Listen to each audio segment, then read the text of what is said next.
ఓం మహాగణాధిపతయే నమః. ఓం గురుభ్యో నమః. ఓం శ్రీమాత్రే నమః. పరమేశ్వర స్వరూపమైనటువంటి జ్యోతిష, వాస్తు మరియు ఇతర అనేకమైనటువంటి శాస్త్రములను మనకు అందించినటువంటి మహర్షులకి నమస్కారం. హయగ్రీవ హయగ్రీవ హయగ్రీవేతి యో వదేత్ తస్య నిస్సరతే వాణి జహ్నుకన్యా ప్రవాహవత్. అరుణాం కరుణాతరంగితాక్షీం ధృతపాశాంకుశపుష్పబాణచాపాం అనిమాదివిరావృతాం మయూకైః అహమిత్యేవ విభావయే భవానీం. శ్రీమాత్రే నమః.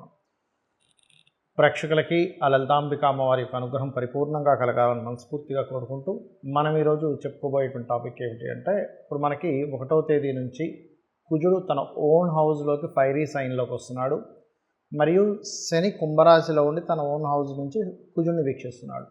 కాబట్టి ముండేన్ ఆస్ట్రాలజీ అంటే మైథుని జ్యోతిష్యం పరంగా చూసుకుంటే ఈ కుజశనులు ఓన్ హౌజెస్లో ఉంటూ పరస్పర వీక్షణ అనేటువంటిది ప్రపంచవ్యాప్తంగా దేశవ్యాప్తంగా కొన్ని మార్పులను ఇస్తున్నప్పటికీ ఇది 12 లగ్నాల వారికి లేదా 12 రాసుల వారికి ఎటువంటి ప్రభావం చూపించబోతుంది అనేటువంటి విషయం మనం ఒక్కొక్క లగ్నరీత్యా తెలుసుకుందాము. లగ్నం తెలియనటువంటి వారు రాశిరీత్యా కూడా చూసుకోవచ్చు. అయితే ఇందులో ఇది ఎప్పుడు బ్యాడ్ ఇస్తుందా, ఇందులో ఏదైనా కొంత గుడ్ కాంబినేషన్ కూడా ఉందా, ఎటువంటి పరిహార మార్గాలు చేసుకోవాలి అనేటువంటి విషయానికి మనం తెలుసుకుందాం.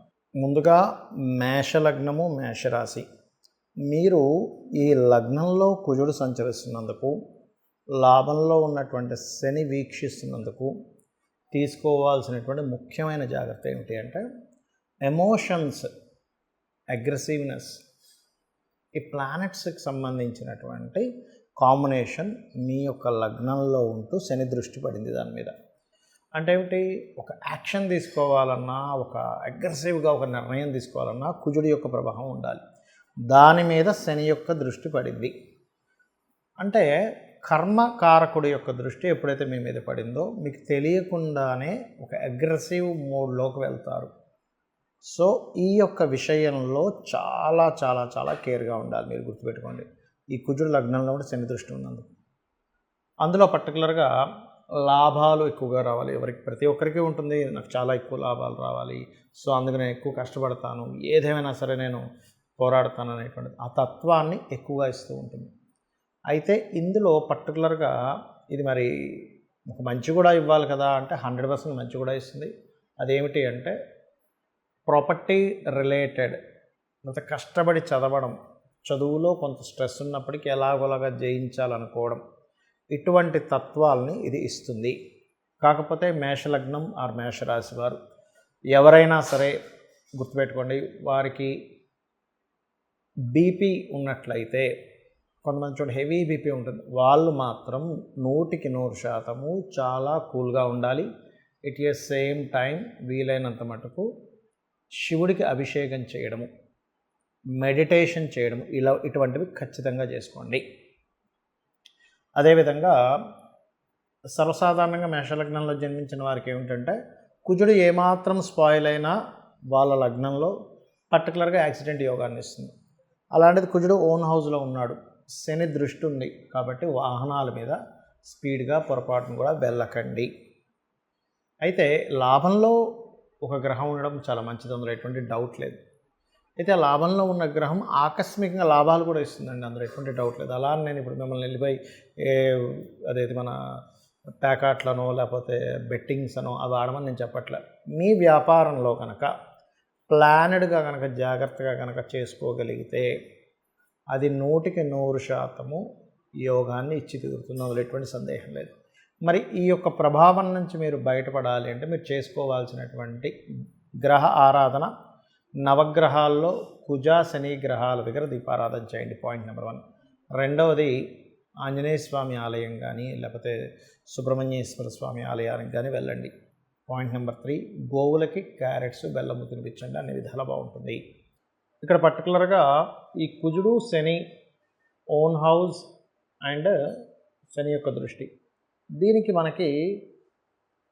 దీంతో పాటు మనకి ఈ సంవత్సరం క్రోధినామ సంవత్సరం అయింది. దీన్ని కరెక్ట్గా మనం అబ్జర్వ్ చేసినట్లయితే క్రోధినామ సంవత్సరం అయిన రోజు మనకి మంగళవారం అయింది. సో మంగళవారం వచ్చినటువంటి క్రోధినామ సంవత్సరం, దానికి అధిపతి, ఈ సంవత్సరానికి అధిపతి కుజుడు, తను బలపడుతున్నాడు. ఇది గుర్తుపెట్టుకోవాల్సిన అంశం. ఏదైనా ఒక చూడండి మనకి కామన్గా బయట పాలిటిక్స్లో కానీ బిజినెస్లో కానీ ఏదైనా ఒక సెక్టార్ వాళ్ళు కనుక బాగా బలపడ్డారనుకోండి, వాళ్ళు ఏదైతే కొన్ని నియమాలు నిబంధనలు వాళ్ళైతే కొన్ని ఏవైతే పెట్టుకున్నారో క్లాజెస్ ఏవైతే ఉన్నాయో వాటిని ఇంప్లిమెంట్ చేసేటువంటి దాంట్లో వాళ్ళు ఎలా ఉంటారో, ఏదైనా ఒక గ్రహానికి కనుక ఆధిపత్యం వచ్చి ఆ సంవత్సరం ఆ పలానా గ్రహ సంబంధంగా ఏదైనా ఆధిపత్యం కనుక వచ్చినప్పుడు అది స్ట్రాంగ్ అయినప్పుడు దాని ఫలితాలు బలంగా ఇస్తుంది.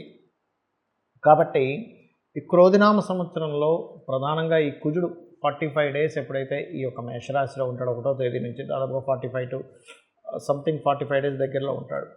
ఉన్నప్పుడు ఇది ఇచ్చే ఫలితాల్లో ముఖ్యంగా మనకి గొడవలు, గందరగోళ పరిస్థితులు ఎక్కువగా ఇస్తాడు ముండైన ఆస్ట్రాలజీ పరంగా.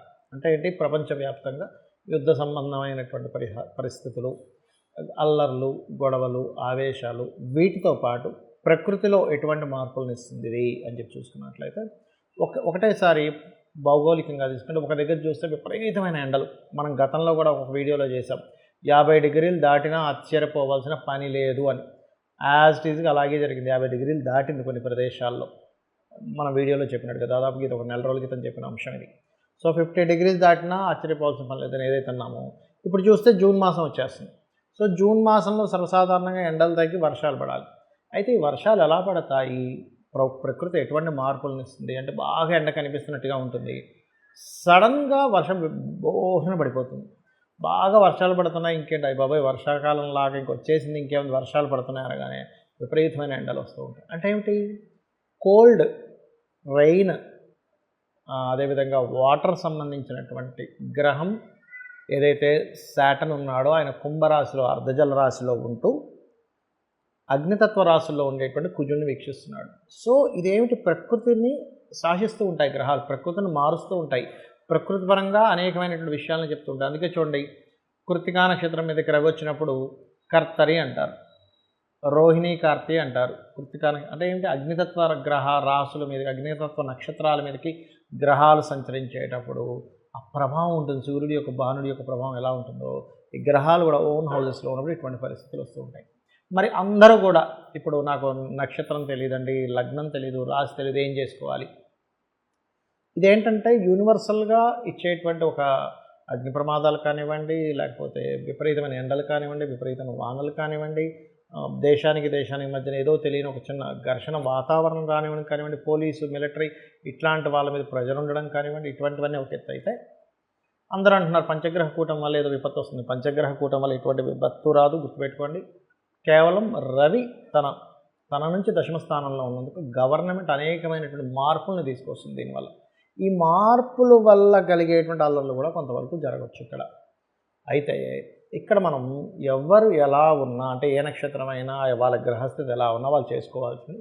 మనకి లక్కీగా శనివారం నాడు ఆంజనేయ స్వామికి సంబంధించినటువంటి హనుమత్ జయంతి కూడా వస్తుంది. సో ఆ రోజు నుంచి ఈ 45 డేస్ కంటిన్యూ 40 డేస్ ఎవరైతే ఆంజనేయ స్వామి యొక్క స్తోత్ర పఠనం చేస్తారో ఉదయం సాయంత్రం హనుమాన్ చాలీసా చేసుకోవచ్చు. అంటే ఎటువంటి ఇబ్బందులు ఉండవండి. ఎప్పుడైనా శని కుజ సంబంధించినటువంటి స్థితి వచ్చిందనుకోండి, ఎవరికైనా జన్మజాతకంలో కావచ్చు, వాళ్ళ యొక్క గోచారంలో కావచ్చు, ఏదైనా వచ్చినప్పుడు ఏమవుతుందంటే ప్రెషర్ ఉంటుంది, బాగా స్ట్రెస్ ఉంటుంది. అది ప్రకృతిలో అయితే ఆ రకంగా ఉంటుంది, మనుషులకైతే స్ట్రెస్ ఎక్కువగా ఉంటుంది, బాడీ పెయిన్స్ అనే అదనేదని ఇస్తూ ఉంటుంది. అయితే ఇక్కడ ఎవరైతే హనుమత్ సంబంధించినటువంటి పారాయణము, మన్యసూక్త పారాయణము లేదా చండీ వినడం, చండీ పారాయణం చేయడం ఇలా ఎవరైతే చేస్తారో వారికి దీని ప్రభావం పడకుండా అదొక ఆరాలా నిలబడుతుంది. ఏమంటే నాకు హనుమాన్ చాలీసా చదవడం రాదు, నేను అంత పూర్తిగా నేను చేయలేను అనుకునేటువంటి వారు ఒకటే గుర్తుపెట్టుకోండి, సింపుల్గా ఒక మంత్రం చెప్తాను. ఇది పరాశర సంహిత అనేటువంటి గ్రంథంలో ఉన్నటువంటిది. అదేమిటి అంటే ఓం హరి మర్కటాయ నమః. బాగా ఉపాసకులైతే హరి మర్కటాయ స్వాహ కూడా చేయొచ్చు, బట్ నమః ఈజ్ గుడ్.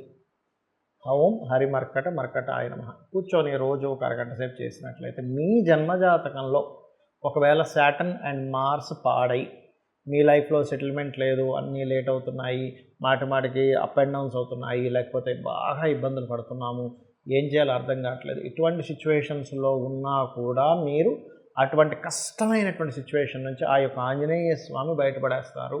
ఎందుకంటే అందరూ చూడండి మనం బాధపడే దేని గురించి, అమ్మో శనిగ్రహం యొక్క ప్రభావం ఎలా ఉంటుందో, అమ్మో నాకు ఏళ్ళనాడు శని నడుస్తుందని బాధపడుతుంటాను చూసారా.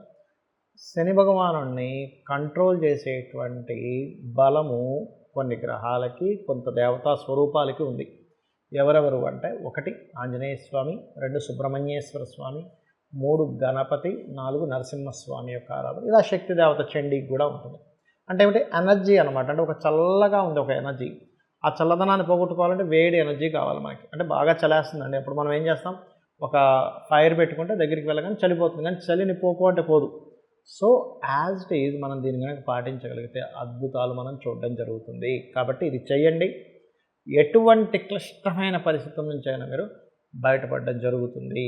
కాకపోతే కొంచెం ఈ కుజశనుల వీక్షణ ఉంది కాబట్టి కొద్దిగా ఈ అల్లర్లు ఎక్కువగా జరుగుతాయని, లేకపోతే గతంలో ఎప్పుడైనా చూడండి ఈ బాంబ్ బ్లాస్ట్ లాంటి ఇట్లాంటి ఏదైనా పరిస్థితులు ఉన్నాయని ఏమాత్రం అనుమానం అనిపించినా వాటి జోలికి వెళ్ళకండి. శ్రీమాత్రే నమః.